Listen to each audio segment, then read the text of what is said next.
Hi, everyone. Welcome back to the Do You Know Drones podcast. I am back with another fantastic innovator interview. This is a true drone scientist. I may claim to be a drone scientist. This guy's actually a drone scientist.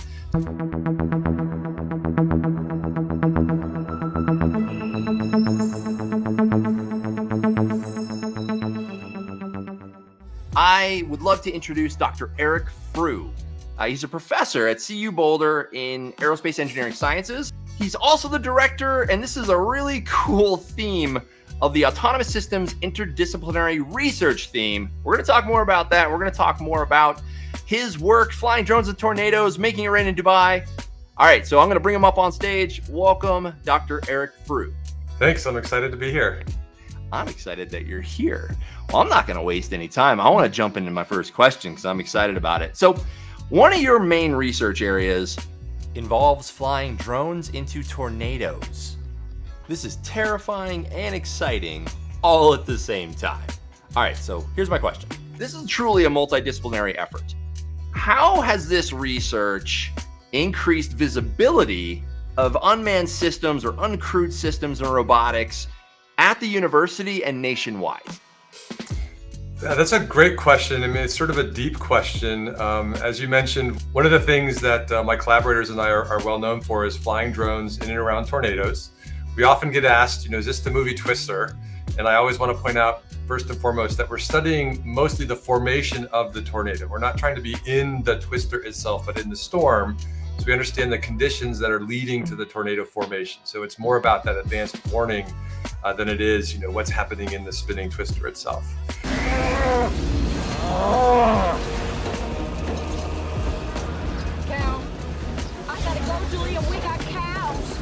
But it's a topic that I've been involved in for the past 16 years as a professor here at CU Boulder. And in some ways, the research that we've done here on this topic has sort of grown with the field of drones. At the time in the year 2004, when I started, the technology was just kind of coming along. As a grad student, I was working on customized hardware for a drone to fly itself. And it was really fun to see the technology move along at the same time my research was. It's a little hard for me to say that our team had, direct influence on the growth of drones. It's hard for any one person to claim that, but I think it was really exciting seeing the technology grow while we were doing our operations. I think probably how we had the biggest effect is just highlighting an important application, understanding severe weather and advancing warning systems, and pushing on the FAA while doing that. The storm chasing that we do it in full compliance with all the FAA regulations. Again, when we started doing this work back in, I started the research in 2004, really started the field work in 2008. Those regulations were still a little bit murky. Part 107, the hobbyist exemption, those weren't in place at the time. So we were trying to figure out what to do, and we learned this path of the COA, the Certificate of Authorization or Waiver. So we went down that path. I think we were one of the first universities to recognize the importance of getting the regulations, in line. We realized that our work would be very visible, and we wanted to make sure we were doing it appropriately. So I think probably one of our biggest contributions to this whole field is just, starting to push on the FAA pretty early on in the life cycle of the drones, or pretty early on in the growth of the drone business, and then just showing that the technology can be put out in the field, that we can do these kinds of missions safely. That's been something that we've been really proud to demonstrate. That's amazing. And that leads such a perfect segue to my next question. I could not have set it up more perfectly if this was scripted. So, and it is not. So my next question is actually, so I saw in a video, I'd like to do some research on who I'm talking about. I like to do research as well in a non-university environment. One of your core philosophies is there's research in how to take things out of the lab and put it into practice or put it in the field. Yep. Can you tell me how this philosophy translated to your work on the UAE rain enhancement program? So I believe very strongly, it's a core philosophy in my research group that certain problems don't really emerge until you're trying to do something in the field, in the environment that you're building it for. So, if there's a spectrum of research, maybe from the, purely theoretical, do the math, do the analysis sort of on paper sort of way, and then the more applied, put it in the field, my group sits somewhere in the middle. I mean, there's still a lot of theoretical advancements that we work with. We do a lot of technology development, but if you're not putting it in the environment, there's certain things you just don't really appreciate the importance. You don't understand, for example, how much wind really affects the dynamics of the aircraft and how that couples into the quality of the sensing that you're doing to improve the forecast. And so you only see that when you're out there. So that's just a core philosophy, as you mentioned. And I guess I've said before online, all of my PhD students, in order to get their dissertation, they do experiments out there in the environment. They don't just get to do some math here in our labs. In terms of the UAE REP, the rain enhancement project that you mentioned, again, the driving philosophy there is we need to put the system in the environment. We're developing some algorithms to understand the weather, but certain elements are only going to be learned by having data from the environment and looking at how a drone in the sky, measures what's going on around it and how that should couple into the flight planning, for example. So a lot of weather phenomenon can't be understood fully unless you are in the weather or in the air. Weather radar gives us a lot of information, but not all the information. And so it's only getting there. And the challenge is, well, is the radar giving us enough information to get us to the right spots? Or do we need to further refine our understanding of, say, the evolving storm based on measurements? We call it in situ, right? That's the scientific word, in the situation or in the environment. And so that's been a part of a lot of the projects, the rain enhancement project as well. We're in the midst of preparing for some flight experiments. We're going to go out and make sure all the technologies that we've pulled together are able to get the drone into a place that we want it to go. That makes sense. So I'm gonna change up with a kind of a fun question. So you've been integral and part of dozens, if not hundreds, of research projects. I'm curious, all of us sort of have our favorites. What is your favorite project that you've worked on over the past 16 years and why?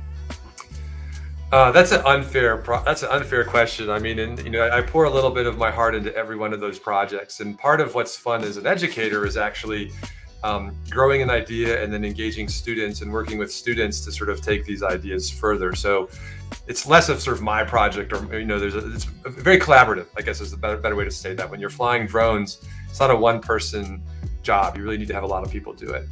And there's a couple ways to answer that question. I'll give you one honest answer, is that one of my favorite projects was just one of the first grants that I was awarded. I mean, as a new professor, that's part of what drives us, is to do the work, but also to get the support. And so when you get that first grant, you kind of know you're doing things well and you're convincing the National Science Foundation of the value of your work. So just early on in my career, there's a lot of excitement, getting started. But without a doubt, the most fun has been the storm chasing that we do. Again, we're very well known for flying drones in and around these severe storms. I'd say the most thrilling field work I've ever done was back in 2019, our last campaign we did, where we were flying in and around tornadoes. Very quick story for you. The prior times we've been out in the field, I was perceived to be the jinx of our team. If I was present, we weren't seeming to find the tornadoes, and the storms weren't creating the tornadoes. We were only getting half the data we need. We actually need data from storms that don't produce tornadoes to compare against data when there is a tornado. But for whatever the reason, like when I was present with the team, we didn't see the tornadoes. And there had been a couple of times where I had to leave the team for a few days or whatnot, and they would encounter one. So it became a running joke in our team that, Frew's the jinx here. And so that was the running joke. So going into our campaign in 2019, it was kind of like, Eric, can you stay home perhaps? But I'm really excited to report that I saw 9 verified tornadoes on that campaign. So the jinx has been broken. And because of that fact, seeing the phenomenon that we were studying as part of that campaign, that's got to be one of my favorite experiences doing this work. That's amazing. I would say, and I completely agree with you. You need to. It's kind of not being fun being known as the Jinx. That's for sure. You really need to see what it is that you're studying, Yeah. for sure. So anytime we do projects, I like to go out in the field just to see it. Right? You can't. I totally agree with the philosophy of you can do the math, you can do the work, you can develop the procedures, you can do all those things in the lab or in an office. The whole game changes when you take it out to the field. Yep. So I completely can appreciate wanting to be out in the field, and I'm very glad that you get to see verified tornadoes. Yep. So let's see. Last question.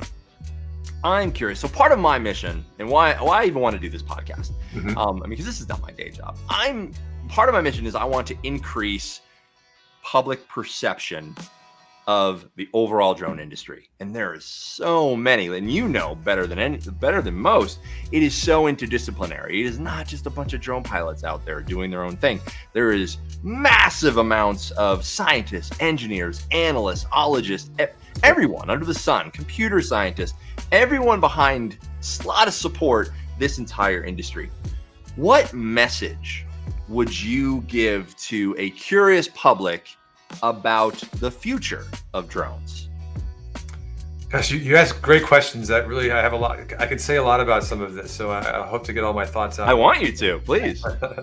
I think the most important message I'd like the public to hear is that we take safety very seriously. I think it's easy to have the perception that drones are toys, that hobbyists are just trying to have fun, and a lot of us are just trying to take fancy pictures of places that we shouldn't be otherwise. But that's really, those stories, those pilots are the exception. And those of us who care deeply about drones, we get upset at that person. We get upset when a drone causes a wildfire fighting crew to have to be down, or when the drone flies near an airport. No one condones that. And so we really believe very strongly in safety. We feel very strongly in working within the aviation system that we have. The FAA is concerned with safety of all aircraft in the skies over the U.S., piloted and crewed and uncrewed aircraft. And I totally understand the need to interact with the FAA and to be safe. So that if there's any message that I can give, it's that we take safety very seriously. We comply with all the regulations. The FAA spends a lot of time developing these rules. I mean, I'll tell you from a technologist perspective, I do think the FAA takes too much time. I mean, we're truly erring on the side of caution. I think the technology could do more than we let it do, because we really want to prove out the safety of the policies, the procedures, and the technologies. So that's probably like I said, the most important thing I'd like the public to know. I think I've seen a shift in the last few years from drones being perceived as negative things. I think early on, when the drones were really taking off, again, they were perceived as things that took pictures, and the public thought that they were things that took pictures that we didn't always want people to take pictures of. My backyard, my home, they again got in the way of wildfire fighters. But there are a lot of applications for drones that aren't just taking pictures for fun. We've been talking about chasing tornadoes, and that's an extreme application on a few fronts, right? The storms are severe, and so it's extreme from that perspective. But there's a lot of ways we can understand, let's say, the weather using drones, not just severe weather, but how we can just understand normal rainfall, how we can understand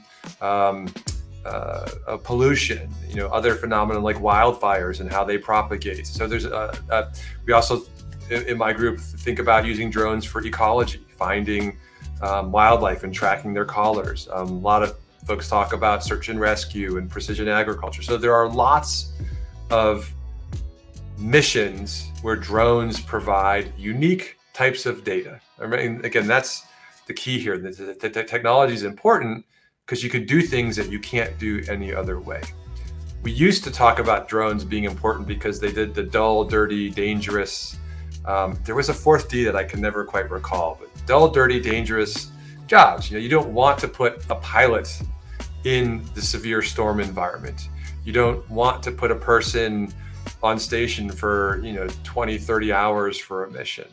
I think that was an oversimplification of what drones were useful for, but it helped move the technology along. But so there are lots and lots of ways that drones can be useful. And because of that, we need to, the FAA and those of us that work with the technology, again, need to think a lot about the safety of how this is done so that we can support all of these missions and all of these applications.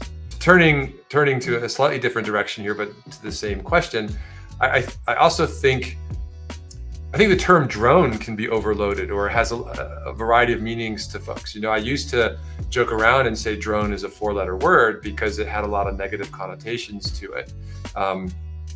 And I think a lot of the public might associate the term drone with the multi-rotor platform, a very specific type. I see one of those in the background there in your studio, but I also see a fixed wing aircraft in the background. And so I think it's important for the public to realize when we talk about drones, when I talk about drones, maybe I'll say it this way, I think of an aircraft where the pilot is not in the aircraft. It's not a multi-rotor. It could be a multi-rotor, could be fixed wing. There's a lot of platforms, a lot of systems that are drones. So I don't think we should have too narrow of a view. And because of that, I also think, or on top of that, it's also important to realize there's a lot of airspace that we're not talking about yet, that the FAA is not fully engaged on. There's been so much talk about 400 feet to the ground and all the things that we would want to do there. And that's, I think, constrained the conversation. The weather science that I do, we want to be, right up below the clouds, and the clouds can be 2,000, 3,000, 5,000 feet above the ground. And so I think the conversation needs to move to applications and things we can accomplish now when we further increase the accessibility of the sky. And that's something that, that conversation is coming. It's, again, the safety case, the technology, the pilot, or the crewed aircraft and the interactions there become much more complex. But I don't want to fully cede the ground to just the multi-rotor 400 feet and below concepts, because that limits, again, the real value of this technology. Wow, that was just safety, value, just so much. I love your perspective. Like, your perspective on this is spot on, and I cannot thank you enough for your unique perspective on this, simply because it is shared amongst a much larger group than most people understand. Mm-hmm. Like, you're right. There are a lot of hobbyists out there. We joke all the time that the Chuck's in the truck, right? They got their Part 107, which is not hard to get. Went to Best Buy or Costco and got their drone, and boom, they're a drone pro. Right. Okay. Calm down there, Bob. So really increasing the understanding of what it is we're doing, why it is we're doing it, and where it's going is truly what's important and important to share. So I just want to thank you so much for your time today. It's been invaluable. And I, for one, am very excited that my son is going to CU Boulder and maybe would one day want to be a drone scientist like his old man. I think it would be a lot of fun. And because I can't even imagine the applications 5 years from now, 10 years from now. If I could jump in and just say one last thing I didn't get to earlier. I do want to stress that a lot of the things that I described, a lot of the work that we do here is done by students. We talked earlier about that perspective of being out in the field. And it's also really important to me and to the group that I work with that we include students in that whole process. So a lot of the accomplishments that happen from CU Boulder, there's a lot of students, and I mean, freshmen, sophomores, all the way up to advanced grad students participating in this work. So that's also, an important part of our perspective is to help train that next generation of the engineers and of the drone enthusiasts who will help do even more amazing things with this technology. Absolutely. I couldn't agree more. It's part of the reason, and this is not necessarily part of the podcast, but we've also I've started a nonprofit to help prepare neurodiverse students for careers in the drone industry. And like I said, it's not just pilots. That could be the analysts, the researchers, the educators, all of the people out there doing great work. So I completely subscribe to that theory, and I think that is what we need to do. It's start to give back. We've had enough time in this industry to understand sort of where we've been. It's now time to hand off the torch a little bit and let people think differently about where it can go. So that's really exciting. I agree. So, Eric, thank you so much. Dr. Frew, really appreciate your time today. Keep watching for use cases, innovator interviews, tutorials, education, musings, news, everything that's going on in the drone industry. And we'll catch you next time. Have a great week. Thank you so much for watching. Bye now.